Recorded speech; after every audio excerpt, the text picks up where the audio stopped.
Сайн байцгаана уу? Та бүхэндээ 1-р сургуулийн эдүтэй хөтөлбөрийн хэрэгжилтийн тайланг танилцуулж байна.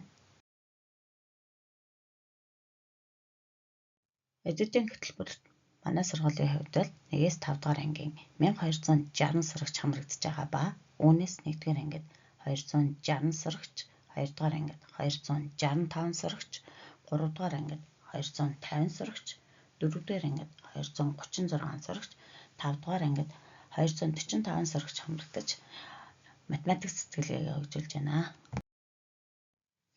Бид эдүтийн хөтөлбөрөөр хэрэгжүүлэхийн тулд нэгт нэг жилийн төлөвлөлт, хоёрт нь платформын аналитикийг ашиглах, гуравт нь сургалтын орчин бүрдүүлэлт, дөрөвт нь эцэг эхийн оролцоо, түүнээс дэмжлэг авах, тавд нь сайн туршлагаа солилцох, зургаад нь тулгымдсан асуудлыг шийдвэрлэх гэсэн энэ 6 чиглэлээр бол анхаарал төвлөрүүлэн ажиллаж байна.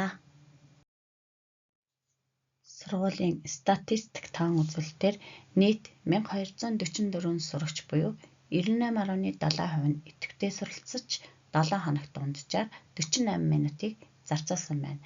Нэг сурагчийн гүйцэтгэх даалгаврын дундаж оноо 565, мөн 7 хоногт 259 даалгавар боловсруулж нийт даалгавар боловсруулалтаар 6000 даалгаврыг 48 минутын зарцуулсан хугацаатаагаар гүйцэтгсэн байна.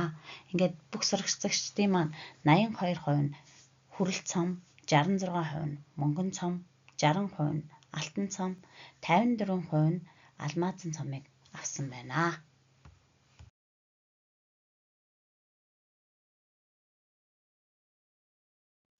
Хичээл зохион байгуулалтын хувьд бол бид 5 зүйл дээр бол анхаарал хандуулан ажилласан. Үүнд нэгт нь нэгж ээлжид хичээлийн төлөвлөлт дээр бол анхаарлаа хандуулж, математик сургалтын агуулгад эдүтээний агуулгыг тохируулан төлөвлөж ажилласан. Хоёрт нь даалгавруудаа багш бүрэн судалж, урьдчилан хийж, алдаатай болон агуулгад нийцээгүй даалгаврыг нээхгүй байхад бол анхаарч ажилласан. Гуравт нь аналитик дээр ажиллах буюу хичээл бүрийн дараа анализыг татаж суралцагчдын мэдлэг чадварын ахиц өөрчлөлтөнд дүн шинжилгээ хийж ажилласан. Дөрөвт нь ялгаатай даалгавар анализыг ашиглан суралцагчдын төвшин тохируулан ялгаатай даалгаврыг бол өгч ажилласан. Тавд нь урамшуулах бүх суралцагчдын цом авсан байдлыг ангид нээлттэй байдлаар байршуулж, урамшуулж ажилласан.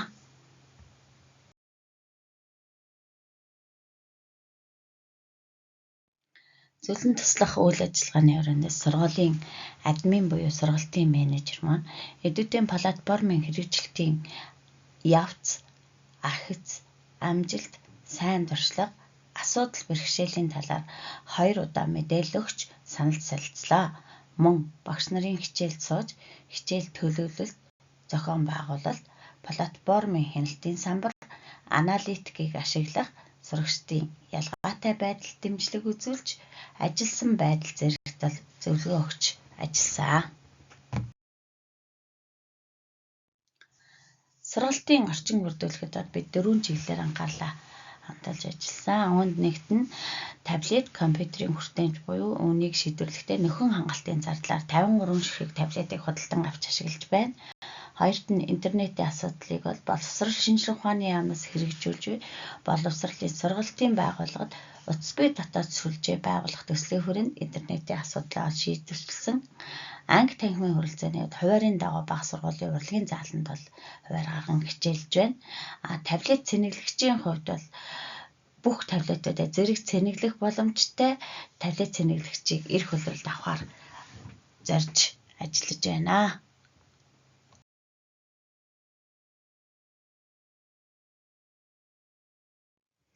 Хичээлийн явцад эцэг асран хамгаалагчийн оролцоо дэмжлэгийг бол авч ажиллаж байна. Үүнд нэгт нь эцэг асран хамгаалагчийн уулзалтаар эдүтийн платформыг ашиглах заавартай танилцах, зөвлөгөө мэдээллийг өгч ажилласан.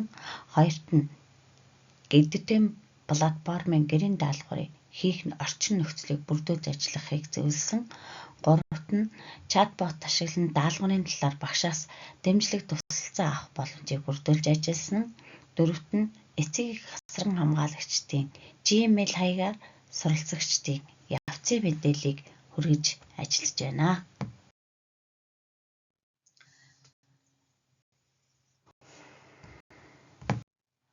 Эцэг эхэд зориулсан сургалт бүтээлийн хувьд бол Эдүдийн платформын явц, идэвх, оролцоо, амжилтын талаар 1-2 дугаар ангийн 505 эцэг эх асран хамгаалагчид буюу 95.1% нь сургалт зохион байгуулж мэдээллийг өгсөн.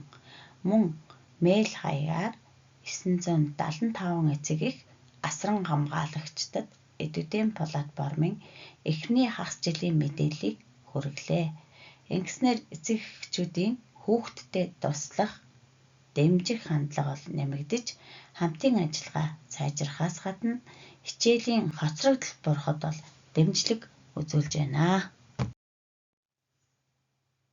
Мөн дэмжигч сурагч, дэмжигч эцэг эх үйл ажиллагааг зохион байгуулж хэвшээд байна.